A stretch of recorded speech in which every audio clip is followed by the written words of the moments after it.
Good evening. I'm Ward Stone. I am the counselor of the Inn this year. Yeah, thank you.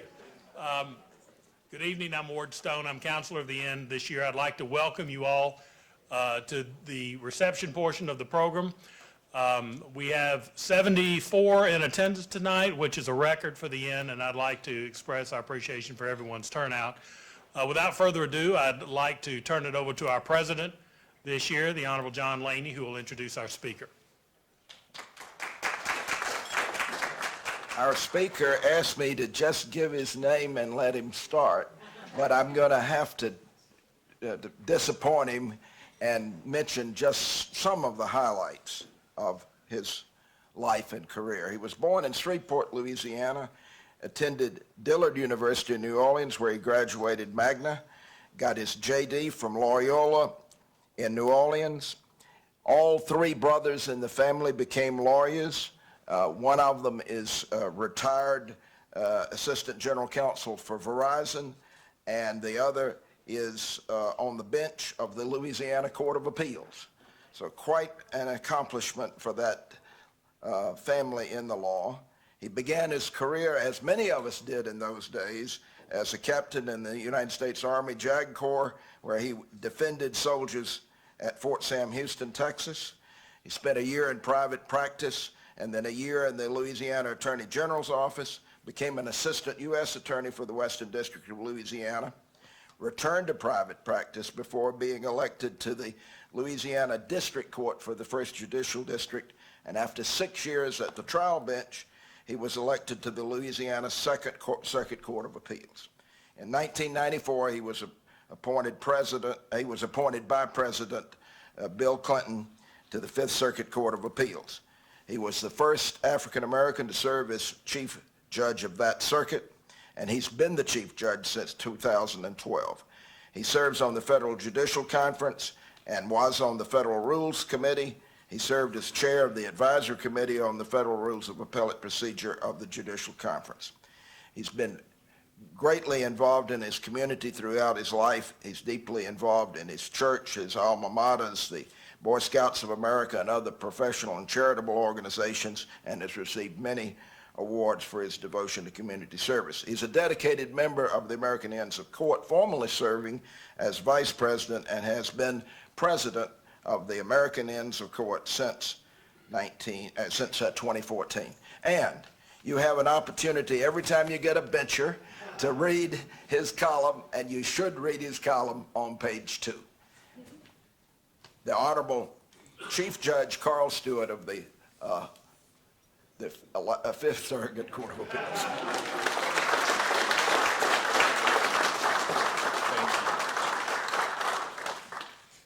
Thank you very much for that very warm introduction. I always worry about the introductions because my judicial assistant's been with me 30 years. She was with me 7 years on the state trial bench, 2.5, almost 3 years on the Court of Appeal, and she's been with me 24 years at the Fifth Circuit. And so we got all kind of resumes, for schools, for, all kind of, right? And we'll send the resume out somewhere, and then I'll listen to somebody read the Wikipedia version, which still talks about me prosecuting food stamp violators, and so I'm like, what? Where did he get that from? But anyway, so I'm glad that was not the Wikipedia version. It's reasonably current. The only thing that's not current, my brother who was serving in the seat I used to serve on the Court of Appeal, let somebody talk him into retiring, and so he ran for district attorney. So he led in the primary and he won the runoff, made me a nervous wreck because, of course, I couldn't have anything to do with it. But anyway, my youngest brother's a district attorney of Caddo Parish, Newly, and he's had his overalls on ever since, trying to get things squared away. So I appreciate the honor and the opportunity, but let me just say thank you. Normally, my wife or my daughter are here telling me to shut it down.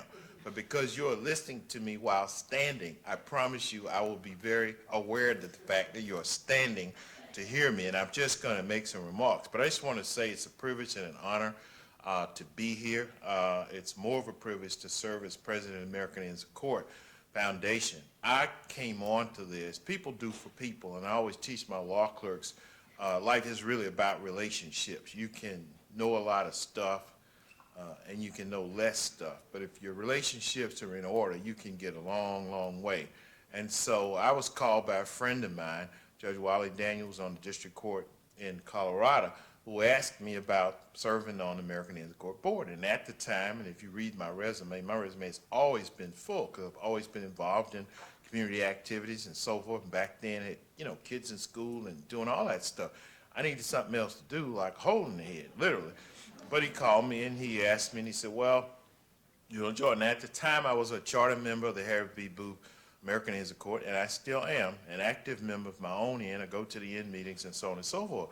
But, I should have just said no to start with. But I said, well, I don't know. He said, well, you can serve one term, blah, blah, blah. You'll enjoy the service, yada, yada, yada. And I'm like, well, and this is what happens when you don't say no right off. People say, well, they hadn't said no, so they keep pouring, but you do for friends. And so I said, well, okay, I'll do one term. Now, he didn't tell me that he was rotating off the board.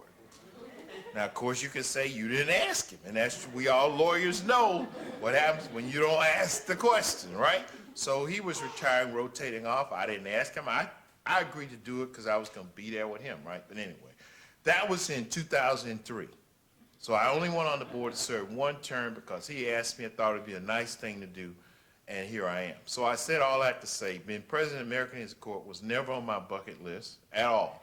But I stayed on because I enjoyed the work, enjoyed the people, and I believe very much in what the American Indian Court stands for. I was a trial judge. Some of the greatest, best days of my life was spending 7 years behind the bench as a trial judge. In those days, I had some F-U-N fun, trying cases, listening to lawyers, listening to the gossip, finding out what's going on, whatever. When I became an appellate judge, you don't know anything.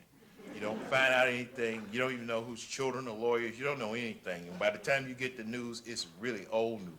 And when you get to be a federal appellate judge and the chief judge, you absolutely don't know anything of what's going on. So I haven't had any F-U-N except for playing with my grandchildren. Appellate work is not fun. It's intellectually stimulating, it's interesting, it's challenging, but it's not fun. So for all of you who do trial work, my hat goes off to you. Greatest days I ever had, really great days. I miss it, but I'll keep what I got. But those were wonderful days. But I said it to say, having lawyers in front of me, all kinds, and I have, and I don't brag about it, had occasions to find lawyers in contempt, have all kinds of issues with zealous representation, et cetera, et cetera, et cetera. When I was a trial, and I had a full set of jet black hair at the time. But I tell you, I know I got a few of the gray hairs from it because some lawyers just believed in the scorched earth tactics. So having been a judge in the trenches to see that not all lawyers are made even and not all lawyers try cases the same way, it wasn't difficult for me to own up to and believe in what the American Indian Court stands for: professionalism, ethics, civility, and excellence in what we do. So it's easy for me to talk about something that I know about, and I believe in it in all forays. And so it's a privilege that I've been on. As I said, I didn't come on to stay on that long, but each time I've enjoyed the opportunity and the service, and I enjoy going to my ends. But I want to bring you greetings on behalf of all of our trustees. As you know, Emmett Bondurant, many of you know Emmett. When I came on the board, Emmett was a trustee, world-class lawyer then, still is, and just a wonderful friend of the American Indian Court. We've given him our awards. I look forward to seeing him later.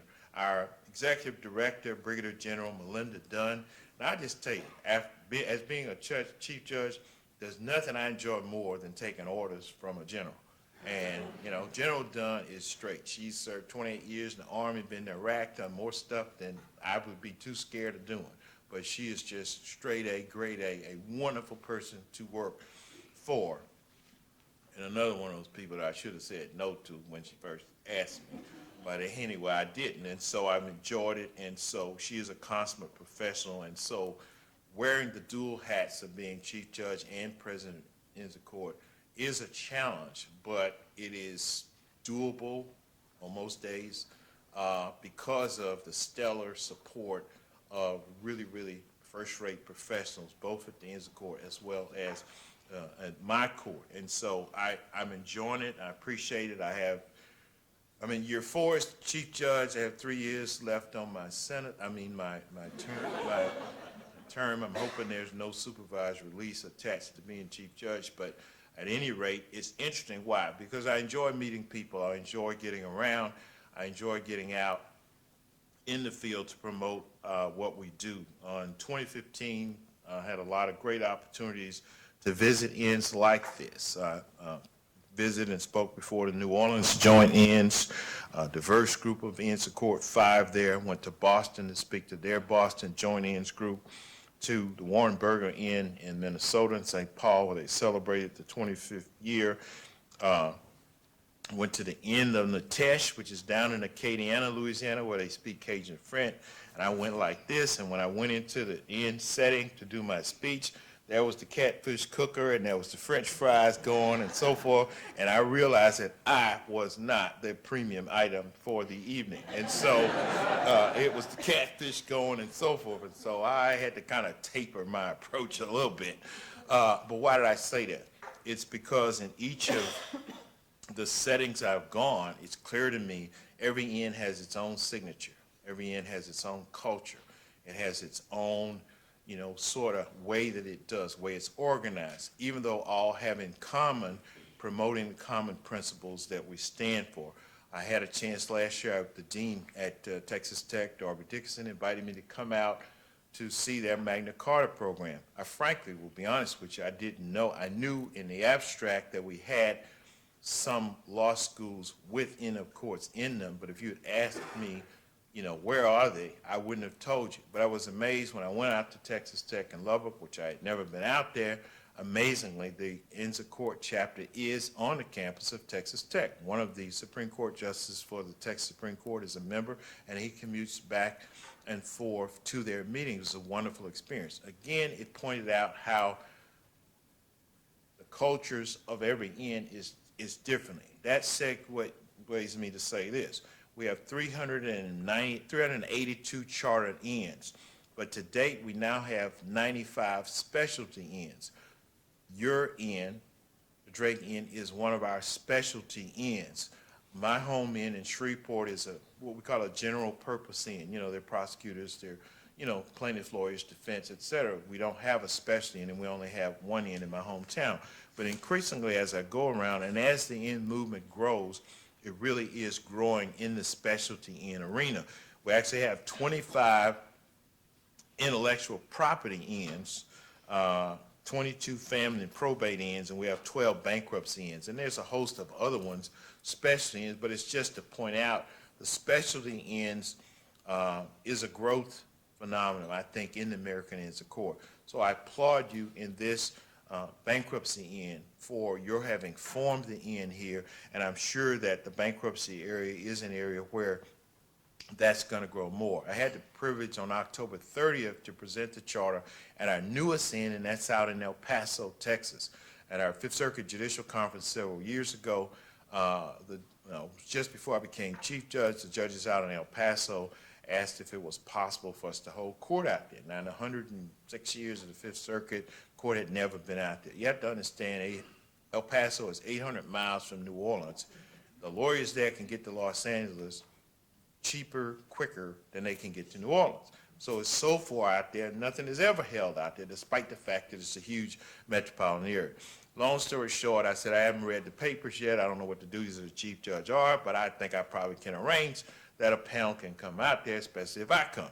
So we held court in El Paso, went out there, one of the great experiences of my time. But while I was there, I met all the local bar associations, presidents, et cetera. I said, well, where's your inner court chapter? We don't have one. What? We don't have one. I said, well, how can you have all these lawyers? El Paso's a really large city. How can you not have one? He said, well, nobody's ever asked us. I said, well, I tell you what, the price of me coming out here is that you got to form an American Inns of Court chapter. And said, okay, we'll go for it. So at the following judicial conference when we had in Fort Worth, all the El Paso judges were in the back of the room. I saw them, et cetera, and I saw General Dunn over here. And so at the end, and I said, General Dunn, I need you to come up here. And so then I called all the El Paso judges and say, judges, this is General Dunn. You must form an American Inns of Court chapter. And when you do, I'll come out there and present the charter. That was 3 years ago, whatever. So they got on the program, doing the do, so they sent me a letter this past summer saying that, the charter was going to be presented. Remember you said you would present it, so 2 days before I had court, there I was flying to El Paso, but I gave my word. What is a lawyer's word is a bond. And so I gave my word, and so I went out and presented the charter, one of the great experiences of my life as a chief judge and as a lawyer presenting the IN charter for that community. And so it's to say the IN movement is growing. It's a wonderful environment. And I would leave you just with a couple of thoughts, particularly as, now I listened to the bankruptcy program. I got to make a speech a month from now to a huge bankruptcy conference in New Orleans. And my only condition for doing the speech is that I don't have to talk about bankruptcy, and so I don't. So I started to try to take notes in there to throw in a little something in my speech in New Orleans, but by the time we got to the second speaker, it wasn't working for me. So whenever we get a bankruptcy appeal, I hope I have a third judge on my panel who did bankruptcy work, during that time. And now when I pick my law clerks, I get people who kind of like this stuff, because I'm telling you, 30 plus years in deal, 24 years in, bankruptcy is 101 for me. So I have a healthy appreciation for those of you who practice. We have 28 bankruptcy judges in my circuit, and a wonderful bench. And so I want to applaud you for what you're doing. And I want to end up this way. First of all, I want to say how much a privilege it is for me to come and be able to meet the namesake of an IN. I have not had that privilege many times that I can think of, to really go and meet the namesake of an IN for one reason or another. So it's a tremendous honor and a tribute to Judge Drake, 50 plus years or more of devotion and service and knowledge to it. It speaks so much of you and for him. And I know he's not the kind looking for that kind of thing, but it speaks just mightily that your name is be the imprimatur on such a wonderful movement to do it. So often we do stuff for people when they are DEAD, and it's in memoriam, so it's a whole lot nicer to do it when they can appreciate it and it stands so much. I want to leave you with a couple thoughts that I've observed. Number one, maintain a focused engagement on your pupils and your associates, whatever you call them.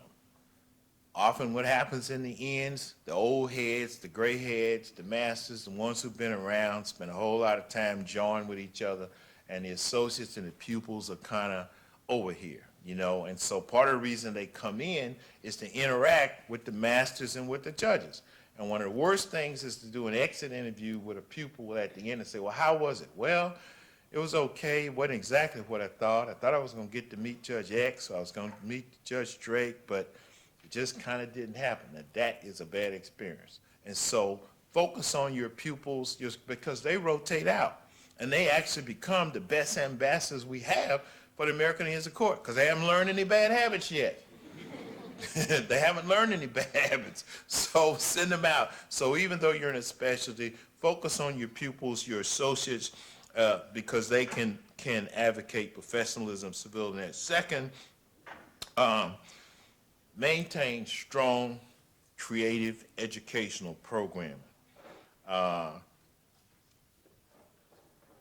I guess I would. I started to say I'm not sure if I wasn't chief judge and I wasn't on the board, whether I would still be active with my IN or not at home, because I do have colleagues of mine who were charter members who've long since moved out. They are retired. They just lost interest, so to speak. And to me, a key is maintaining energetic, creative, innovative programming. When our IN started, we were doing the, what's those tapes? Irving Younger. The older heads in here know Irving Younger, right? Raise your hands. Yeah, everybody in Young. Irving Younger on what? Hearsay, right? And so the end programs was to put an Irving Younger tape on and you pick out the hearsay object. That ran out after the second year. And so then it becomes, well, what kind of program are we going to have? Well, let's get a speaker.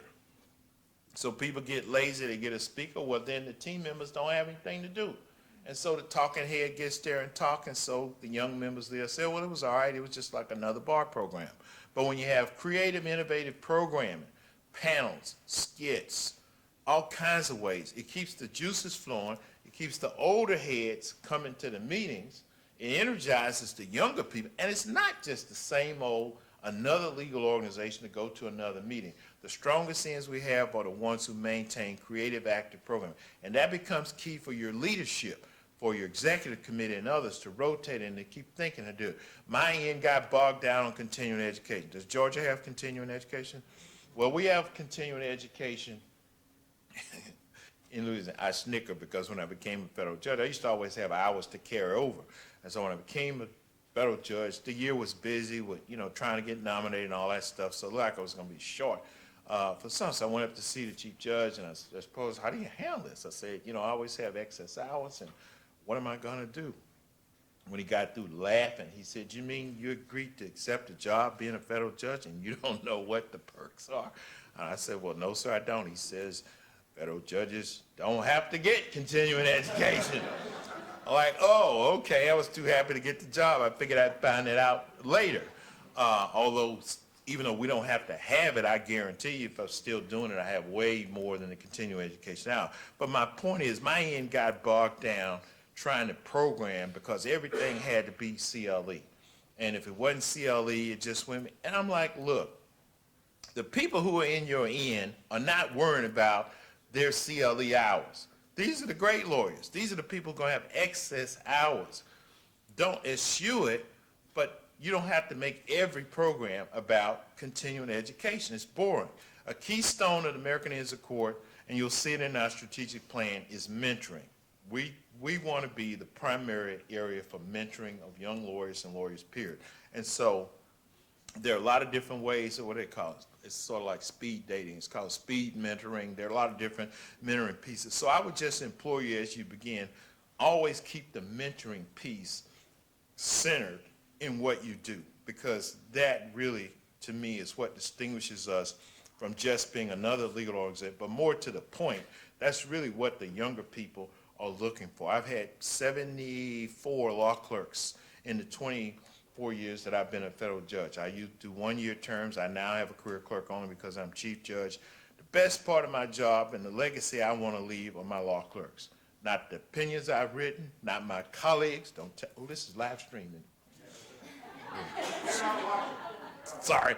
Well, not my colleagues, not the opinions, it's the law clerks. And it's because it's the opportunity in chambers to interact with them, to find out the stuff that I don't know, because they learn. They come from law schools, and they teach me the innovative way, how not to be a dinosaur with the technical information. Oh, Judge, why are you doing it that way? You can do, oh, I can, to do it. It's a mutual mentoring opportunity. They mentor me. I learned so much from my clerks in the back. And on the other hand, I start talking and say X, and their eyes glaze over.